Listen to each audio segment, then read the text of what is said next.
Welcome back, everybody. No, we're not. You're not tuning in to watch Arm Talk. This is, in fact, the Can-Am Connection. Yes, How's everybody doing? That's tomorrow. Yeah, that's tomorrow. What's Doing going good. on, everybody? How is Training. everybody out there? Training, and more training. Yes. I'm doing better than I was a week ago, I will tell you that. Oh, yeah. How is the right arm, by the way? Small and weak, but it's healing. It's got a good scar there, but Yeah. How long you been? You've been in PT for it?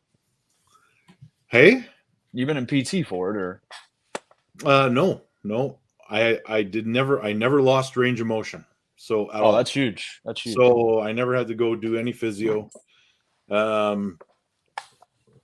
So when is the timetable for training again on it? When did the doctor tell you?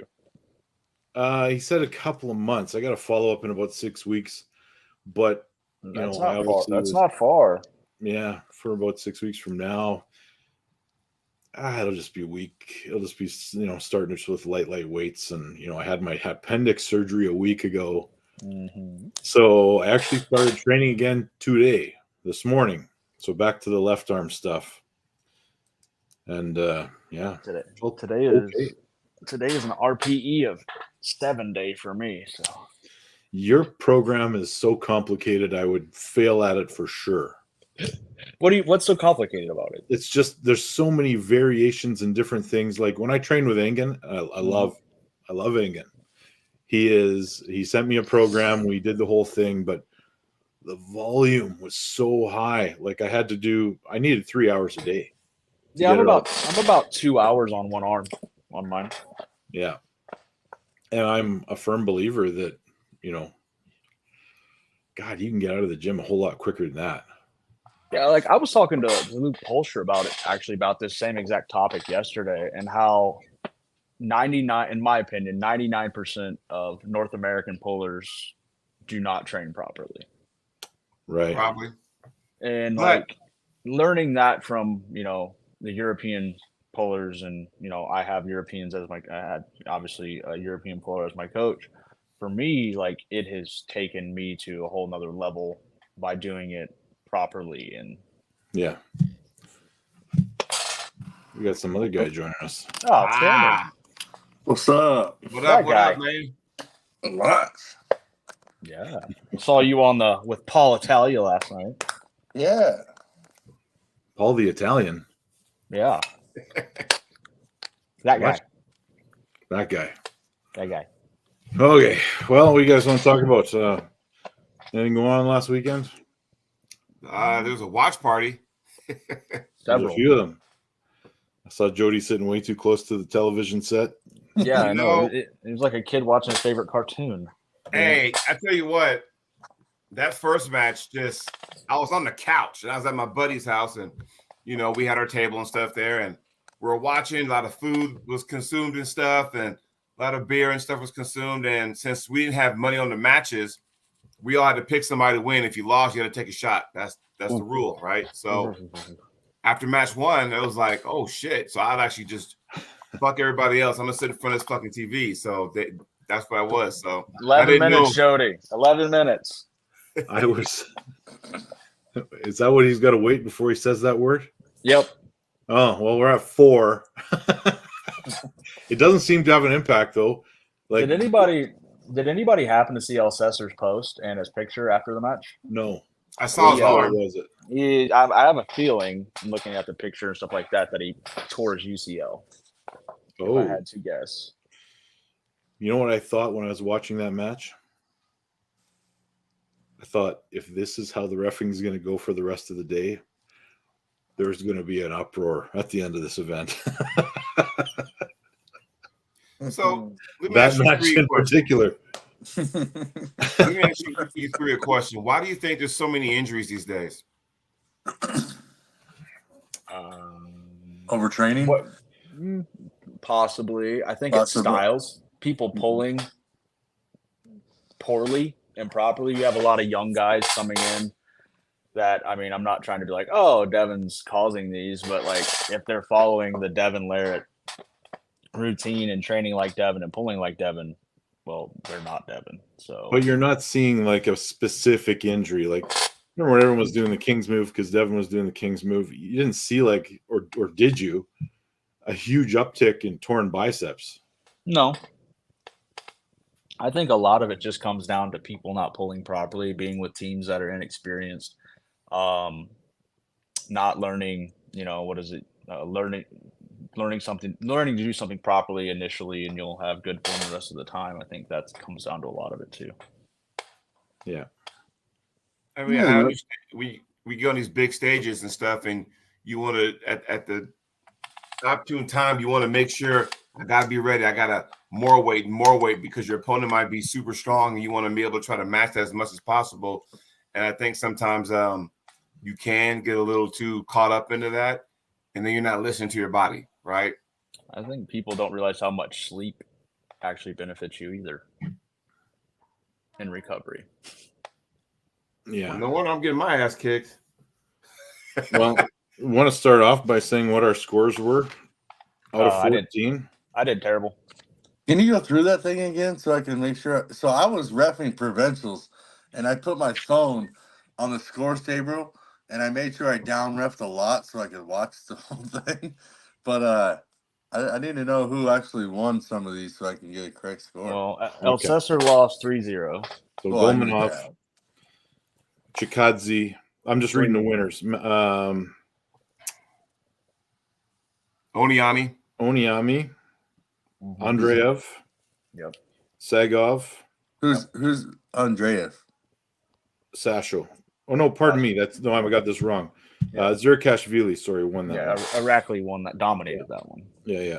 And actually, Marharant won the one I said, not Chikadze. Yep. So the match 2, who won? Who was in match 2? Because mine were out of order when I was watching it. Oh, this is like Bet Kelly and Javi. I don't know. Oh, Bet Keeley? Oh yeah. That one. Did he win? how you doing, Neil? Neil's in the chat. Jay Clean, USS Liberty. Everybody's in the chat. GB, Miss Passmore. They're all in there. What's up? And Taylor. Yeah. I know I didn't do great. What's your score, Nathan? Come on, man. Not I got good. 9 wins. I was like 7. So. Okay, I got 8. I got Jody 9. got 9. And I think My- Tim probably killed us. And am I stuck in a high 10th this time? I got 1, 2, 3, 4, 5, 6, 7, 8, 9, 10, 11, 12. 12. Wow. Yep, Tim wins. Wait, what happened? Leonidas, did he win? Oh, wait, that's right. Just like Leonidas did win. Just like I said. So Schoolboy is still Schoolboy because he said he wasn't going to use that name after he won the match. Oh, there you I go. mean, I'm has telling he you. has he won a Leonidas. match? Has he won a match on a big stage yet? Schoolboy. I mean, in all honesty.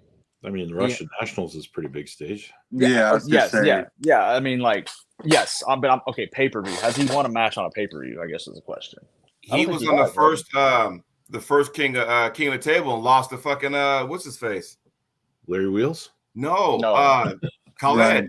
Oh, College Shell. Yeah, he lost to College, and now he just lost to Leonidas. Yeah, that's not a good look for him. I mean, Leonidas is a beast. I'm Under- just saying, you guys underestimated Leonidas. That dude, I've hung out with him a couple times, and Well, how can you not? give him some more time? Like, and that's scary to think. Give him some more time. The dude is a beast. You look at his Instagram, and you don't see anything about arm wrestling for a significant period of time as you scroll through, which simply told me that that's not his focus. Right. That he can just come out being super strong with a little bit of technique, not much, and manage to get the job done. So Schoolboy is on East vs. West 2, and he pulled Herman Stevens. I think that was a 3-1 score, I believe. Yeah, he won against Herman. Yeah, but Herman looked really. I mean, he wasn't supposed to pull Herman originally. Herman was a late replacement. No, because Herman was there to be Jonathan Breda's corner man. Yep. It was kind of like, hey, guess what? You want a match? We'll throw you in there. And Thank God. Herman doesn't get a lot of credit either. Herman's a hell of a puller. Well, I mean, that's the key. You just got to put Schoolboy against somebody from North America, and maybe you can get some wins. Isn't Leonidas living in North America right now? Put him against Wayne Withers. Doesn't he live? Hey, Let's I'm not just be saying. silly. Herman originated the javelin against Wayne Withers. Just saying. Yep, true. Okay. Which one you guys want to stop at here? You know what? That left-handed match was one of the most impressive performances of the night. Which in my one? Opinion. The lightweight guys. Chikadze and no, that was Yeah, that match was super. I mean, the way he just was in control that whole match was just super impressive. I mean, now Who's the guy that had the tick? He kept fucking doing that. Nogu. I mean, I didn't pick him, but I was like going, what is going on with that guy, man? That was what was impressive about that is he's a pure top roll. He has Tourette's. And what was impressive to me about that match is he's a pure top roller, and that second round being able to win that match in a hook was super impressive. Yeah, that was like very intense, by the way, very intense. And he went up 2-0. I was like, oh shit. Yeah, oh wait, out of gas. We're at the 11-minute mark. I was like, oh darn, but the resilient. I'm like going, okay. I mean, the championship matches outside of Samushia and Nerdalet were all extremely one-sided. I'm surprised. The Mendagas match. That was a championship match, wasn't it? Yeah, and it was extremely one-sided. Mendagas lost 4-0. I don't know if I would call that one one-sided. I thought he was in the fight, and right at the end there, when he folded his wrist, it looked like there was a glimmer of hope. Yeah, round one when he got that stop and had everything, I was like, oh, geez, he might, Makarov might be in trouble. But he did a bit of an early celebration there too. Oh, you're right. Okay. I only got 11 right. Yeah, then Archer, and then Archer changed things up, and yeah. I watching Sasha and Irakli, and I picked Sasha. I thought he would bring more to the table, but I've never seen a guy so shell-shocked. Like, he had this big, giant question mark on his face, like, what am I going to do now? Yeah. And yeah, I agree. Irakli's gifted, man. I said this 2 years ago. He's the future of that category. Like, he's the guy, in my opinion. Like, he has just a frame. He reminds me of like RBJ back right in like the Wall days. The dude is just a brick house, skinny, fit, but his upper body just does like one of these. It's crazy. Yeah, at 95, I don't see anybody beating him right now. Let's. I'm going to jump around a bit if you guys will be okay with that. I want to talk about Lamparelli versus Michael Todd. Yeah. And the gutsiest performance of the night. Like, Michael clearly would have broken his arm before he let it get pinned. My big takeaway from that match? This is I don't know if anybody else knows this, but Michael's range on his King's Move, remember, used to be, let's see if I can get here, about there. Yeah. Now it's there. And he's got to turn sideways. He's got to do it to the side to keep him from fouling. Yeah, so did taking that, I know they had to remove that ball of calcium because he's running against his distal tendon, but like, how much did that affect his range of motion opening? I'll say this: I'm glad he won, but my word, there are times I cringe like, oh, that's just gonna break. Yeah, I was like, man, if you're that so sloppy. Like I said, his surgeon's butthole must have been puckered that whole match. Like, there's no way it wasn't. Well, I'll tell you what. After seeing that, I don't feel very good about Lars's chances, to be honest. Yeah, because it's a different style match for sure. Mm-hmm. If you watch the match with Michael, it seems like, and I'm looking like, oh, here's that press, that shoulder press, and what he did on the right hand, he does all the time on the left. So it was good that he got that. My only fear is that when he didn't get to it, if he didn't get it right off the go, then he would revert back to that. And his hand was wide open too when he reverted back. Like, it was not in a good spot at all. It's like if you go in there and, okay, I hit a wall, get your shoulder behind there and drive on that. Yeah, but Frank, how about my thing is how impressive was Frank being able to hold Michael in a full press in this position out on his back for that long in a few of those rounds too. Mm-hmm. Like that was insane. Yeah, it was pretty awesome, man. I thought, and Frank looked so relaxed, and you weren't sure if he was getting tired, but then it became apparent that he was. And yeah, Michael Todd back in the win column on the big comeback. So did you hear him in his post-match interview? And Yes. Let's get your guys' take on this. He said he wants to go back to super heavyweight. After that, I don't know if super heavyweight's the spot for him. Like, did you see the rankings? mm-mm. Oh yeah, he's nah. There's too I many don't think guys. super. I think 115 is his place. It's a good weight for him. He's got lots of matches down there that are very winnable. He could go on and even make a run at that title at some point. We could see him and Devon 3. Yeah, I think that if he tries to go super heavyweight, he's going to lose all confidence again after he gets blasted for a big guy. I don't think the older some of these guys get, the longer they've done it, the more rehab they have to do on injuries. Stop bulking and come in natural, and you look way better and stronger. 115 is where it's at for these guys. Well, I don't know if any of them are going to take part of that advice. I know, but they're not. They're like I said this last night. Everybody said, "Oh, Devon looks so small and so small." I said, "I don't think Devon can get to 290 anymore." Only next to Levon. So how does one get to 290 to pull Michael Todd and King at table 1, and then show up the way he did against Levon of all people? I'll send you a list. I mean, how long? What was the timeline of that? Remember, that was he had his DVT, so it's probably 6 months, give or take. Yeah, I just don't think. I don't think Devon can get to 290 anymore. I mean, my thing is like, is getting to 290 worth your health at this point, right? Like he is 50 years old, 49, whatever it is. Like, is being that big and putting that much stress on your organs with the amount of things you're going to have to put in your body worth it? I will give him some credit, seeing how we're on the subject, because he did close the gap from the first match a little bit. It might not have looked that way in the second, third, fourth matches, but in match number 1, when Levon gave him everything and Devon got that stop, and for a moment, the crowd went nuts until Levon, decided to whip out something we don't normally see from his arsenal. And that should have been a foul, by the way. I think Neil said it best after round 1. Devon was done. His bicep, his arm had exceeded its elastic limit, and it was just completely spent.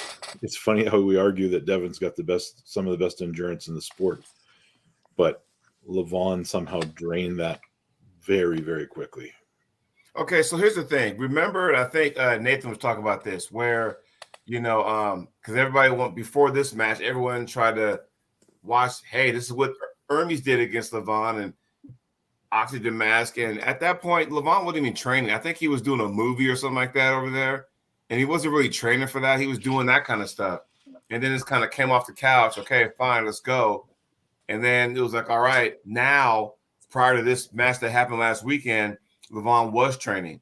So now it's like, oh crap, now it's about to get real. And yes, that for that split second in round 1, it was like, oh, okay. But I think Devon, excuse my language, blew his load in match 1. Sorry, Candy. Can't be this. We got women on the show. Can't be,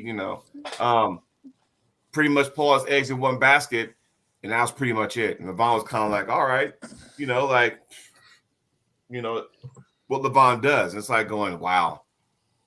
Yeah, but like Hermes, Levon, the whole oxygen, was it real? Did he need that oxygen? Or did he get exposed enough to where Hermes was gonna pin him and he wasn't gonna be pinned? Both. I don't know. I was there. I was reffing. I don't know what I'm talking about. I think it was both, because Devon was more open trying to pronate, where Hermes was straight back Yes, get Jay clean. I understand. Straight back, it Yeah. caused problems. But what style is going to, affect him the most? I mean, if you watched the show last night with Paul Italia, Tim, you're on there, and even Jerry was on the show and said, he would like to have a shot at that. And would that style cause problems? I don't know. I mean, I think Hermes and Machuchenko have really exposed how to beat the flop wrist press. I think it's going to be hard for Jerry now after what those two guys did. Yeah, I don't know. I don't think that's a good match at all, to be honest. Yeah.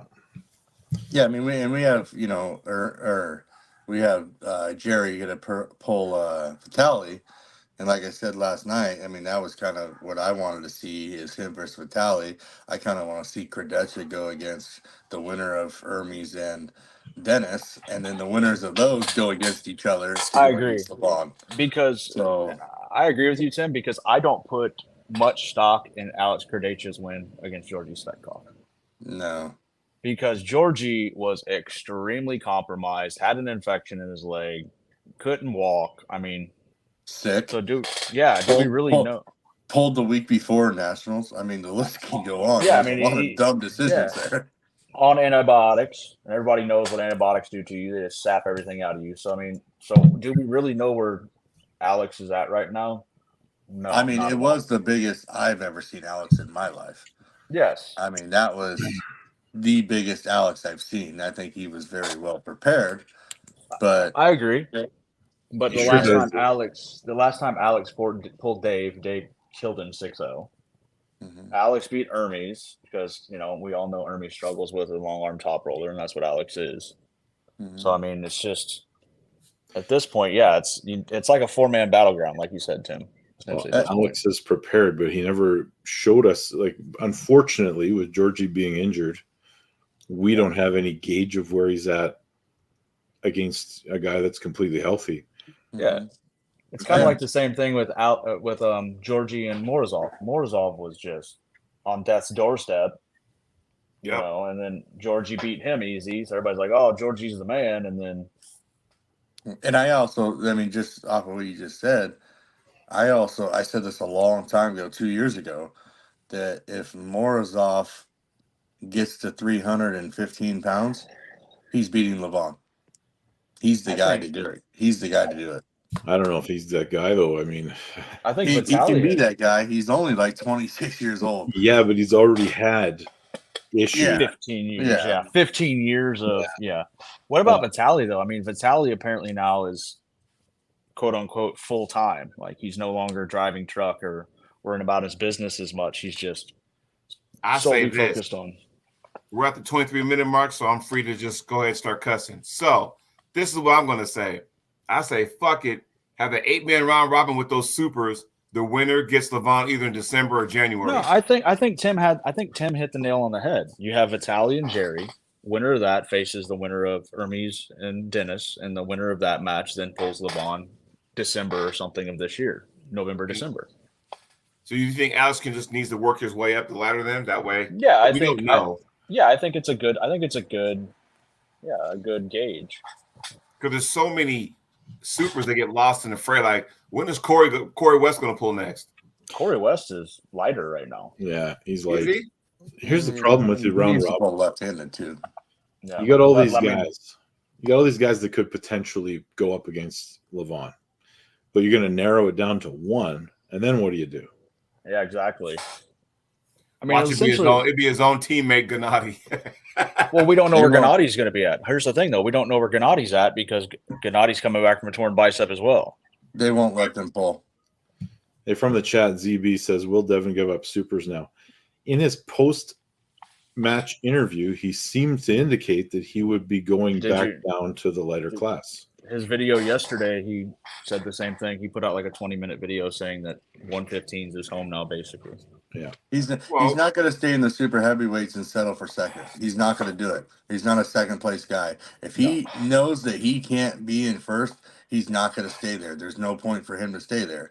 He's going to go down and dominate a different class until he's not number one again. Until the day that he's not number one at 115 or super heavyweights, that will be the day he will be done. And then he'll go down again to like 105. He won't go down. He'll be done. If it's not 115 or supers, he's done after that. As long as he's dominating the super in the 115s, he'll stick around. He said he still wants to go to 105 and pull Ungervaev. Yeah. That could be just a match off. It doesn't have to be he doesn't have to be in that class and all that kind of stuff. It can just be like a catch weight or whatever. Because it was almost like when Devon was just so dominant in the 225 at WAL. Yeah.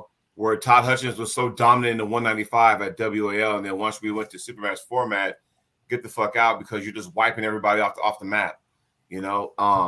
When you put so much time and effort in anything else in your training to get ready to pull these super giants, and you can't get the job done, like Tim said, what is the point after a while? Because think about it, you did lose to Gennady, and now you lost to Devon twice, so you kind of got to wonder, like, okay, I need to go back down, a weight class. There's a lot more entertaining matches down there, I think, for him. Yeah, you have Matyushenko, you have a lot of guys.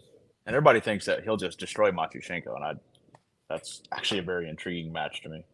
Who's an awesome match for Devon down at 115 is Dadikin. Yeah, agreed. Prudnik again would be a good match. That's a good match. Dadikin's a beast. Let's I want to chat a little bit about where the heck is it on my sheet here? The Samushia. Jablonski versus Tobias. Oh, yeah.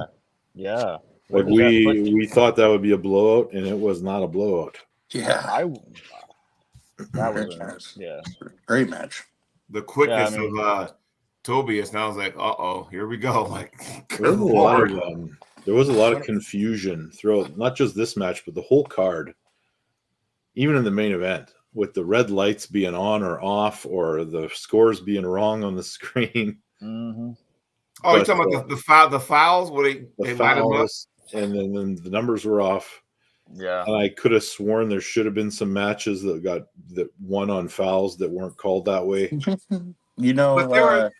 Just to speak on that, and it's happened maybe once or twice, but at King of the Table, I don't know if you noticed, one of the last times I was there, the down ref had a headset on.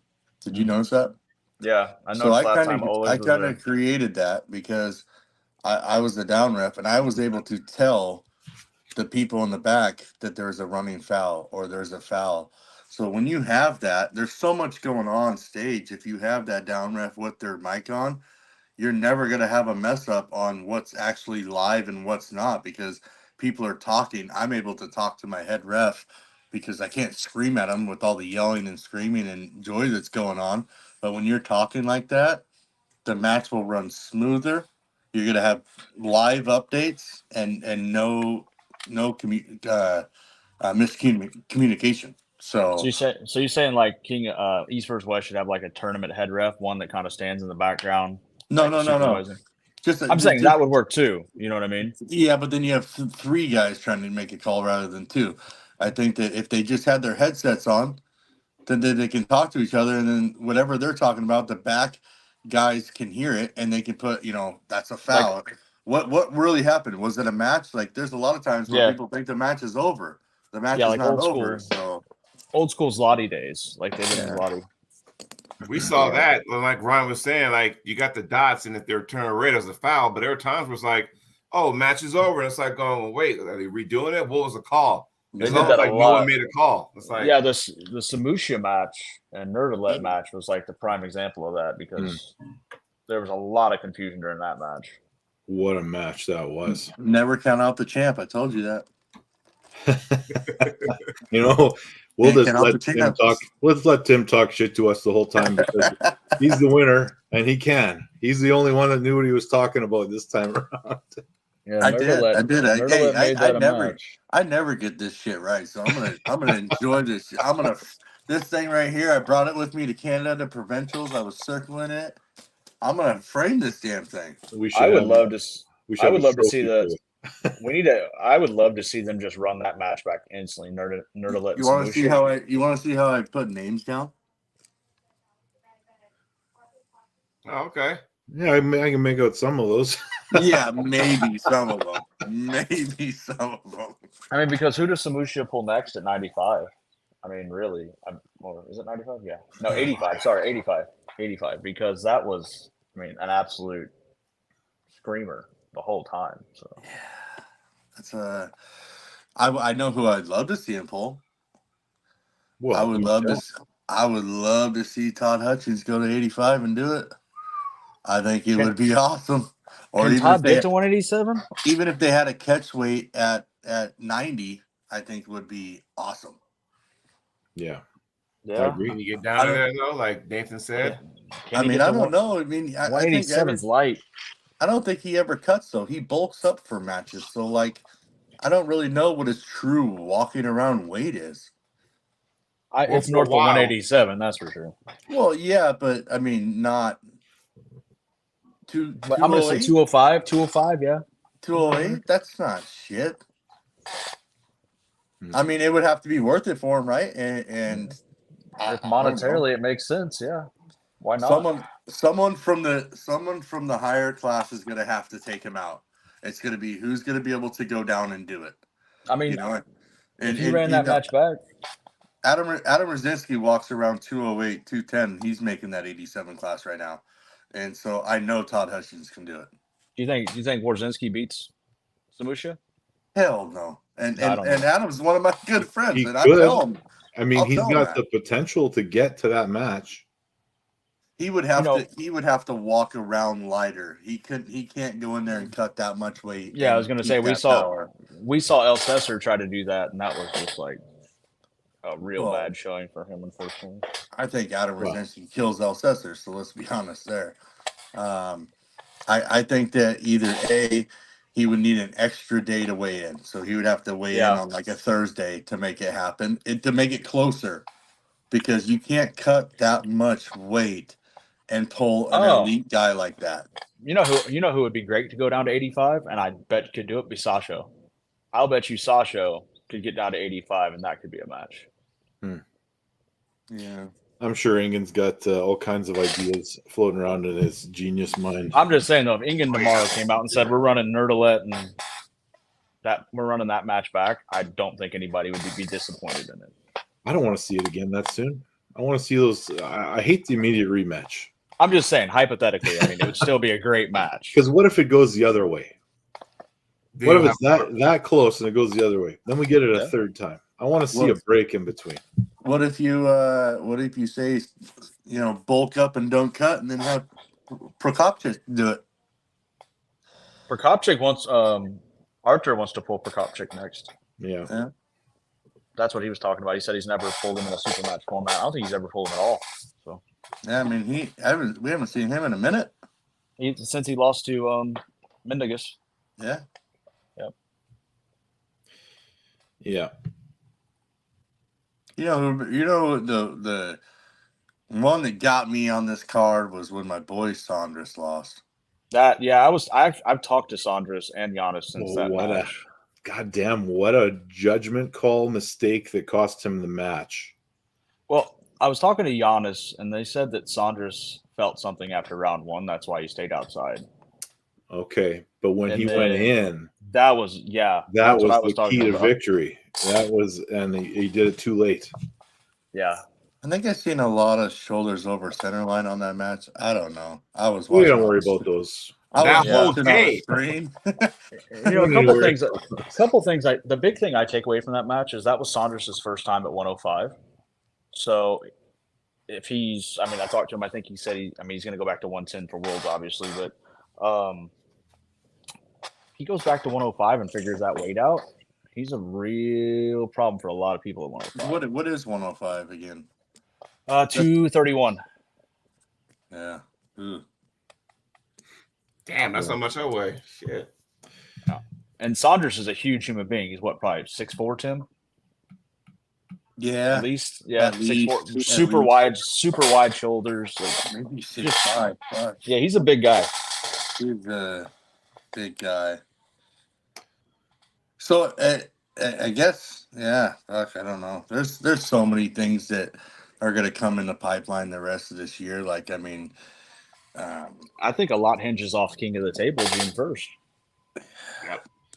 You know, the hardest part about a lot of these things, in my opinion, is you have one ranking per se, right? And that ranking can change between King of the Table and East versus West.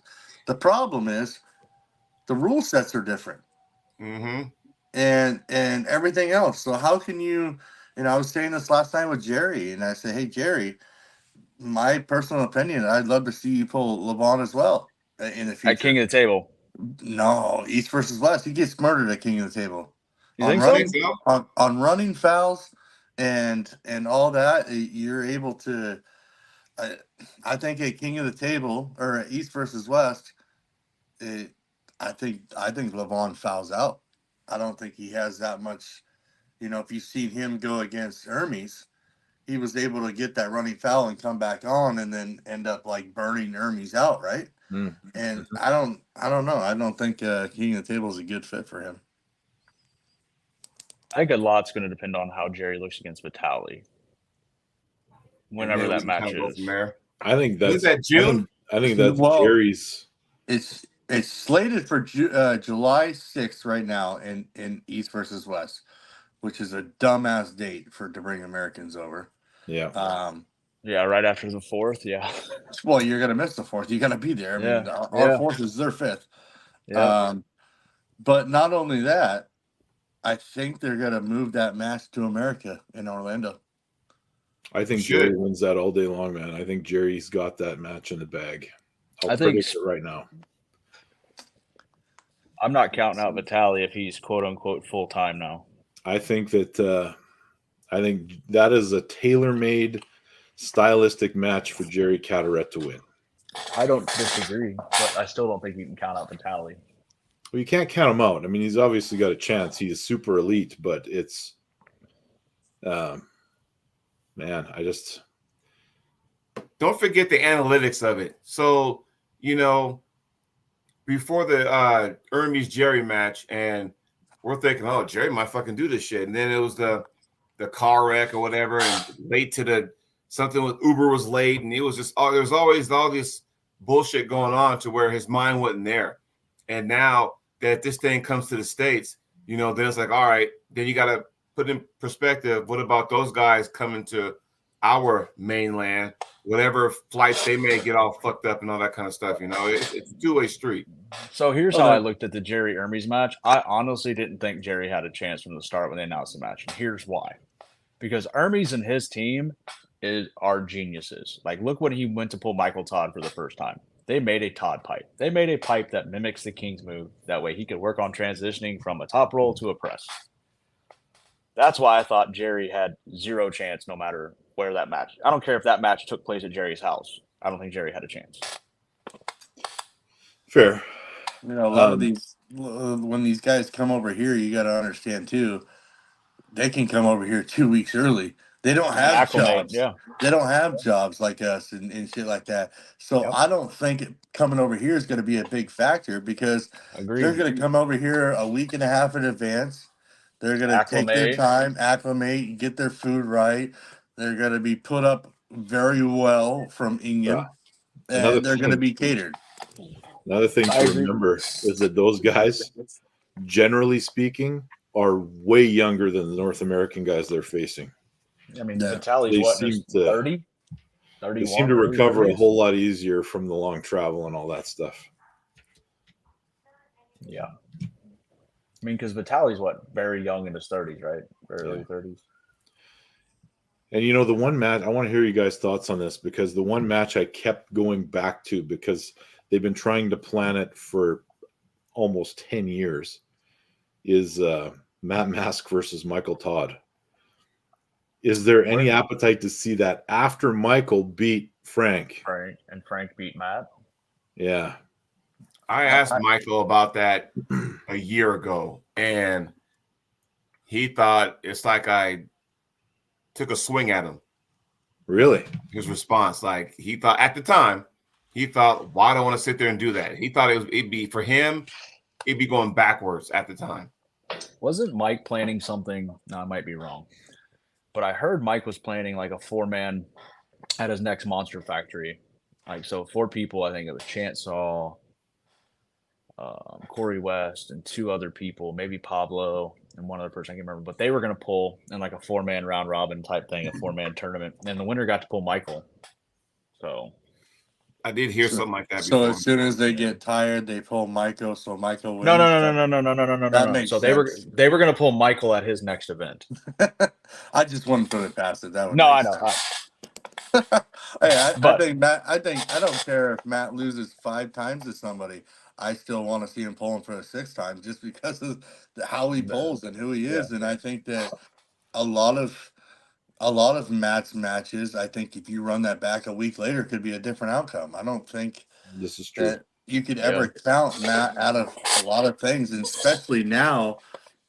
Look at a year ago to look at Matt now. He's bigger. He's getting bigger and stronger. I think he's saying, Well, he's I got waxed enough to where now I'm not going to start getting waxed no more. I mean, he's getting ready to pull Grundy at 105. Yep. And pull Artem left-handed at 105. Yeah. So It's interesting. So take that. Okay, let's say, I mean, but then you have American versus American. But at this point, honestly, who cares? Like matchups we just need good matchups at this point. They'll do it in North America. They'll do it in Orlando. Yeah. So Grundy and Mask are at the Orlando event. But let's say Matt or Grundy wins. Why not put them against Michael? I think the winner of that June 15th should have the match in August against Michael. Yeah, I don't think that I mean, Michael might not want that match. I mean, this was booked way back in. Remember when Matt Mask pulled Sylvain Perron in WAL? Sylvain, and destroyed Sylvain. Supposed to be Matt Mask versus Michael Todd. Didn't Sylvain tear his pec or something in that match too? Yeah, it was something like that. I pulled Sylvain years ago at UAL 9, and he tore his bicep when I top rolled him in his bicep tour. Damn. Yeah. I thought it was pec or shoulder or something against Matt, but Matt's just explosive. I think if you were to run the Matt Mask Michael Todd match, Matt's going to have hand control in that match like Frank did, just because of his explosivity. Yeah, and I don't think necessarily that we can just say Michael's going to win based on arm wrestling math, where if Michael beats Frank and Frank beat Matt, then Michael will beat Matt too. No, it's totally different styles because Frank's a posting top roller, Matt's a low hand top roller. I mean, there's too many variables. Yeah. Where's our young studs at in the supers? Well, let's talk about that. Like seriously, Chance. You don't really. Chance just got beat by. Chance just got beat really bad. By? I mean, like Jerome Loud. Oh, that's ancient history now, Nathan. That's so many months ago. We don't even think about that. Oh, excuse me. So you got that. You got freaking. You got Derek Smith. He's going to be at the Orlando one, but he's going to be announcing with Travis. Like, why don't you have a match? Yeah, Derek's last performance, it was not good. Against Matt, because think about it, Matt's going to 105. He got beat essentially by. I mean, Matt was what 110, 111 kilos in that match. Yeah. And Derek was 140, 150, and got smashed. Next Thursday, 8 a.m. at the corporate office. And there's that. When you say Corey West is light, what does that even mean? Well, he's like under 400. 370. Yeah, he's like 370 right now. That means he was at this weight, and then now he's at a lower weight. Lower weight, yeah. Because still, it's like we don't. Well, here's the thing, though. You lose 70 pounds, that's going to make a difference on your body and your strength. And yeah, the only reason why I say that is because it's what Ryan said about maybe 10 minutes ago, and he was talking about how, hey, when those guys come over here to pull our guys, they got age, they got youth on their side. Yeah. All our guys are kind of, it's almost like we still hold on to the old guns, which, hey, trust me, as an older guy myself, I like that. But at the same time, it's like, okay, what about our guys? We need to take that torch or get it passed to them. Are we ready for that yet? Well, I got one for you. Here's the difference between our young guys and their young guys or their old guys, whatever. Our young guys are fucking spoiled. They're getting their chances over social media. They're getting their chances over kissing asses. They're not getting their chances from proving something. That's the problem. Those guys over there are still pulling nationals. Those guys are still pulling Worlds. Europeans. They're still pulling worlds. What are our guys doing? They're sitting on this fucking call They want talking, super matches. and they're not putting in the work, and they want to get paid thousands of dollars because they feel entitled. Go out and fucking do something. I agree with you 100%, Tim. And I Go out said and that do about. something. I Prove said that. yourself. Ask Ryan. I said that against the Auden Larratt Etienne weight match, Whisperer match. I said, what have either one of them ever done? No, that's the publicity, but it's Yes, literally but like you know what I'm saying, though. You just made that point. I'm tired of hearing I'm not going because there's nobody for me to pull. How fucking go pull?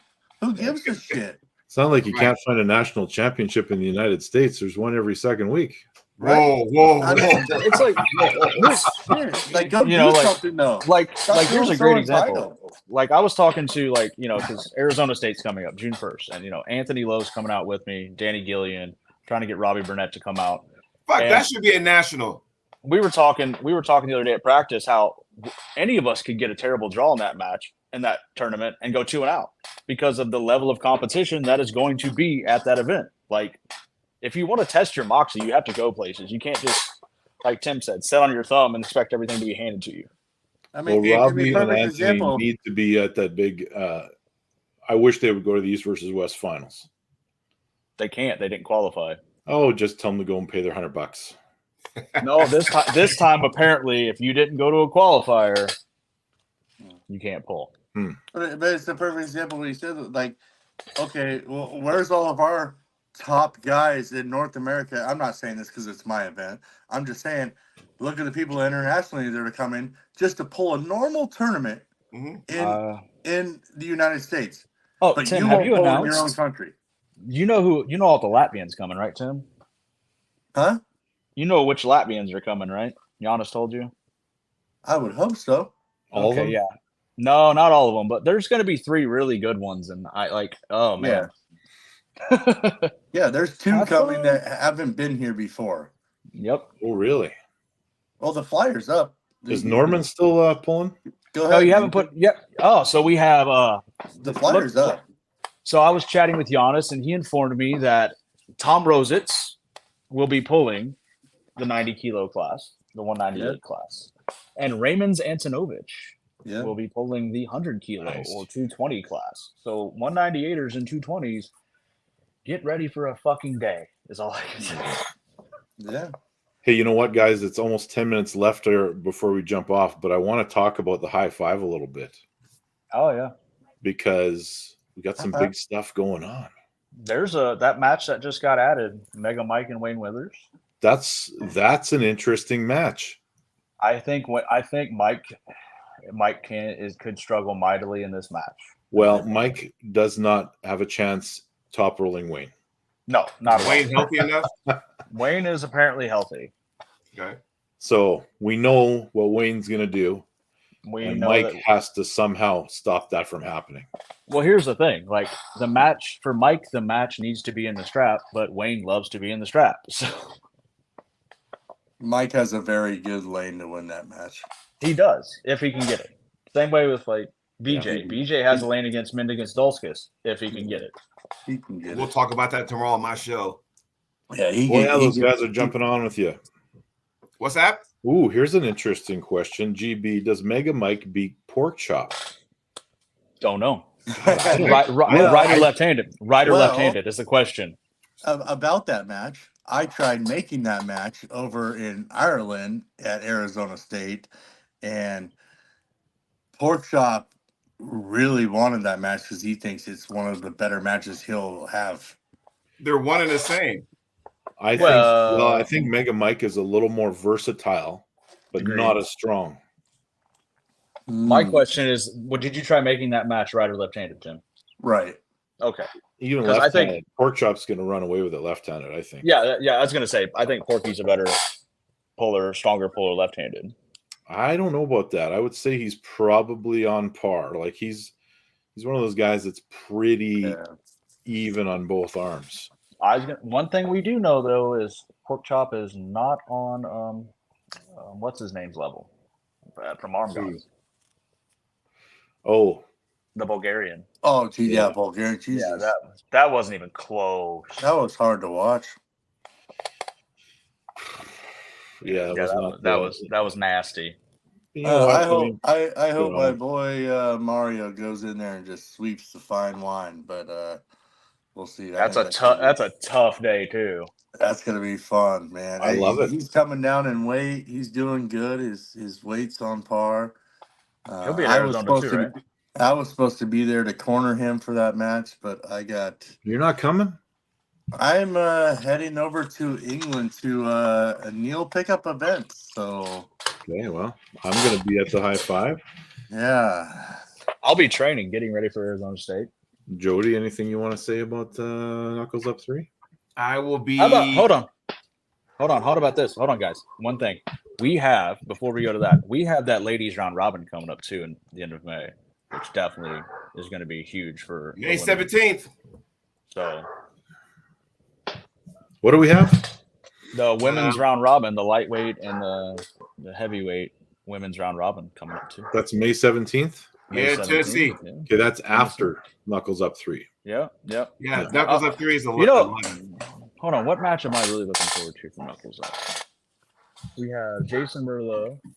We have Dulskis Bushido and BJ. versus Ji Hyun Min. I'm not sure if I'm saying that right, but I got to get it Yeah. right before I go because I'm on the. Yeah, it's a flop presser versus a hooker. Ryan, are you pulling? No, I'm there as part of the commentary team.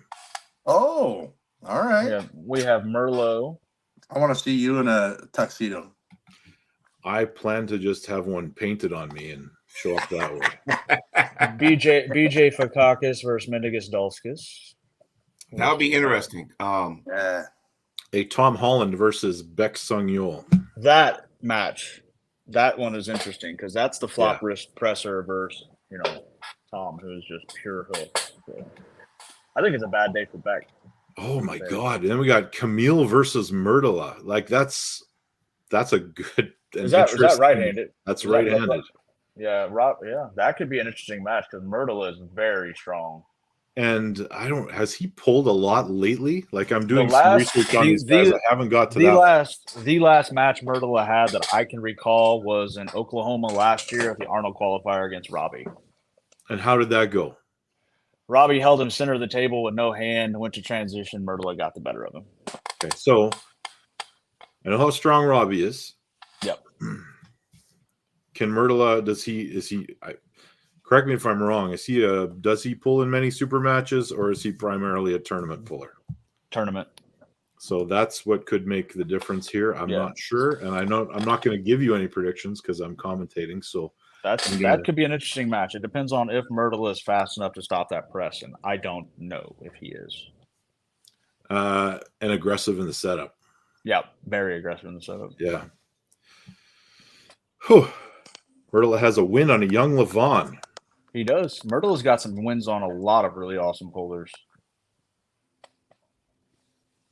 Yeah. Hey, you know what? I mean, I'm in the same boat too. I can't really give a prediction because I'll be part of that commentary team. I won't be there in person, but I'll be a part of it. Kind of the halftime report. What's that? The halftime report. Yes, I'll be a part of that. So this is super. The production on this thing is not uncomplicated, but those guys have always got their act together, so it's going to be a great event. I should wear purple that day. Just to kind of blend in with the. That's only there's 5 matches or 6 matches at this Knuckles Up. Match 4, 5, 6, 7, 8 matches.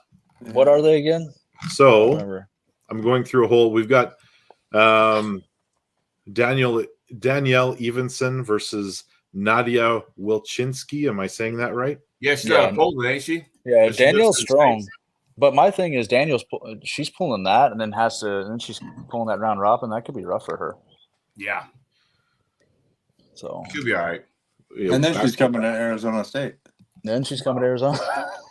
Woo, schedule. And then we got Roger Learned versus John Thompson to kick off the event. Okay, that one I have no freaking idea on. John Thompson murders him. Is a very good left-handed arm wrestler. This is a right-handed match. Right-handed match. They're both left-handed pullers. I don't understand. What the hell are we doing here? Yeah, I was They're like, both wait, left-handed right-handed? pullers. Yeah, because Roger just beat Artem left-handed. I mean, granted, they're not close in weight. I mean, that's just a. I mean, you might as well like play rock paper scissors and figure out who's gonna win this thing. Yeah, that's what I'm saying. That's what I was asking. Is it right or left-handed? Because that makes a huge difference. Well, they're Nah, going to it's bring the right-handed, energy. so both of them are going to be pulling their offhand, so to Yeah. speak. So So I have no friggin' clue. I still think John wins that match. John's bigger. John is a bigger man with a bigger hand. So John is I don't. huge I thought they right were now. pretty close in size. John is huge. yeah, John's right huge now. again. Yeah, No, he's got the big muscle mass. He's huge. yeah, he's big right now. That's Yeah. for sure. So we got Roger and John. What else? So we got Roger and John kicking it off. Match 2 is Wayne versus Mega Mike. Then Danielle versus Nadia is match 3. Don't have a clue on that one. Shishido versus Ji Hyun Min for match 4. No clue on that one. 5 is Tom Holland versus Baek Song Yeol. Tom Holland. Match 6 is BJ versus Mendagas. BJ. Then we got Merlot versus Tambakis. Jason Mario's gonna kill him. Merlot. I'll make a side bet on that. You are fuck. I'll be at Arizona, so I'll have to pay up. That's a problem. That's match 7. Then we got 8 is Camille versus Myrtala. Camille. And then we got that's the main event, match number 8. And then sometimes there's a bonus match in there. Yeah. Is it you? I cannot confirm or deny any of this stuff. Okay, so that's a yes. Got it. But, Who you calling? but I will say that based on this last thing I went through in the past week, it's probably not me. Oh yeah, you had your gut cut open. That's right. Yeah. All right, fair enough. wire minds want to know. Yeah. So I honestly have no idea who it is. And sometimes they don't plan it. It's picked like the one time when we saw Merlot pull against what's the guy's name? Knuckles Up 1. And right now, The same Merlot guy he is- pulled in the regular tournament, they swapped arms. The huge tall guy. Okay. Yeah. Blah blah blah. I know it. too many events going on in my He's brain. from. Yeah, I know who it is. Hold on. Do you have the time of this event? Like 4 or something, isn't it? 4 or 5 usually. No, I do not. They usually do their like free matches on YouTube around I think like noon, 1 o'clock, and then East Coast time, and then it kicks off after that. I think I got it. Nonestad, Nicholas Nonestad. Nicholas That's it. Nonestad, yes. Ah, I knew I'd get it. So- Steel Giraffe. When they jumped onto the other arm, that was decided like at the event on the spot. So it was kind of just a bonus thing that was thrown in there. I told you I'd figure it out. I love those bonus matches because you don't see it coming, and all of a sudden it's kind of Neil-ish, where it's like, hey, guess what? Get ready because you're pulling so and so. You're like, what? So Yeah. Do they usually do it earlier in the day, like 3, 4 o'clock? They start the pay-per-view. Or is it later? Than that? No, it's normally about that time. Mid-afternoon kind of thing is what they usually do. Like Eastern time? Yeah. Yes, Eastern time. Oh, that would be perfect. Yeah, because it's out of Jersey. That would be perfect for us over in Manchester that day. We'd be able to watch the whole thing. You want to elaborate on what you're doing over there, Tim? You want to tell us a story? A lot of sightseeing. Yeah, we got some castles, right? Going to Maybe Piccadilly Circus. maybe an iron house has to do with it. Maybe. Oh my God. There's Neil. Let's just do it last minute match. Here we go. I'll throw it up here. This is true. He's watching you, Tim. He's watching you and making sure you don't let the cat out of the bag. Yeah, making sure you don't. He signed that NDA. I don't know if I'm supposed to show this, but I guess I will. That No, NDA Tim signed. All right, guys, we're at an hour. But before we go, you guys What watch is this? hockey at all? Yeah, of course. Yeah. Playoffs hockey right now. Playoffs hockey. So I got who's the statue of? Which statue? The one you posted on Instagram, you're posing in front of the statue. Who was that? That's Dale Howarchuk. Ah, God rest his soul. The late great former Winnipeg Jet. I don't want to talk hockey right now because my team's a bunch of idiots. Who's your team? St. Louis. Last year we traded off O'Reilly and Tarasenko, and it could be worse. It could be a Phoenix Coyote. Oh wait, yeah, y'all got relocated to Utah. The Phoenix Coyotes are the old Jets when they took the team away and realized they made a huge mistake. That's not even my team, so I don't even give a shit about them. hey, at least are you a Vegas Golden Knights fan? I do like Vegas. I do, just because They just took a 2-0 lead. The expansion. I should be a Kraken fan, but I've lived in Arizona since they established the team. But I've always been a Boston fan. I'm Boston Red Sox. I've always had two teams. It's always been the Northwest and then anything in New England. It could be Boston versus Winnipeg in the final. That's a bad day for Winnipeg. I don't know. The Golden Knights look pretty solid right now, going up 2-0 over Dallas, because Dallas is no joke. Yeah, it's a good playoffs this year. There's a lot of good. So I think the second and third round are going to be really good. Yeah, agreed. And I had hopefully, to spend $800 to get 2 tickets to go watch the last playoff game. yeah. No. I tried hitting up the Tampa Bay game, but I didn't want to go to Florida tonight. I'm taking the red eye, so I get there in the morning. You're going out there for the? Yeah, I was about to say you're going out to reach. Yeah, me and Oleg's are refing the finals. So good old Oleg's. Yeah, I was gonna go today. I was gonna fly into Tampa. I was gonna go to the game tonight, and I was like, nah. I got last question. Who's filming that? I think it's Robert Kelly, and it's $1.99 on his pay-per-view. Yeah, I put that out the other day. I believe it's $1.99 for the live stream all day long. Mm-hmm. Yep. On Robert Kelly's the Red Lightning arm wrestling. Yeah, Red Lightning arm wrestling. Yep. $1.99. How many people are going to try to steal that and repost it? Dude. That's a topic for another soapbox. Yeah. Yeah. I believe it's $1.99 on that channel, I believe. Awesome. Sounds good. Yeah. Hey, at least we'll have something to talk about next weekend, right? We will. Because by then we'll know the finals, and then we can start predicting who's going to be on what upcoming card and all that kind of good stuff. Well, don't they have to go pull, even if they win this, they have to go pull an international person. If they beat the international person, then they get to on a pay-per-view. But still, I mean, no. Because I really want to see RVJ and Jerome Loud. That's not this. Oh, yeah. No, that's the Challenger Series. But no, that's the Challenger Series. Nathan, that's what it was supposed to be. Originally, when this whole thing started, it was supposed to be you win the U.S., you win the National, you go against each other like the Friday night before an East versus West card, and if you win that, then you get a match. They didn't even do that last year. People just got matches, so I don't really know. Well, I mean, it's a good thing, because if not, it would have been really bad for the North Americans, because then we wouldn't have got any matches. Just being honest. You said it, not me. Hey, I'm not going to lie. Yep. All right, everybody. That's a wrap for today. Thanks for watching. If you haven't hit like and subscribe, go do that. They should have done that a long time ago. Here, Tim, I will bet you €2 on the Merlot match. I got some Canadian money in there in my dresser drawer still. Done. And got it. I got some England money too.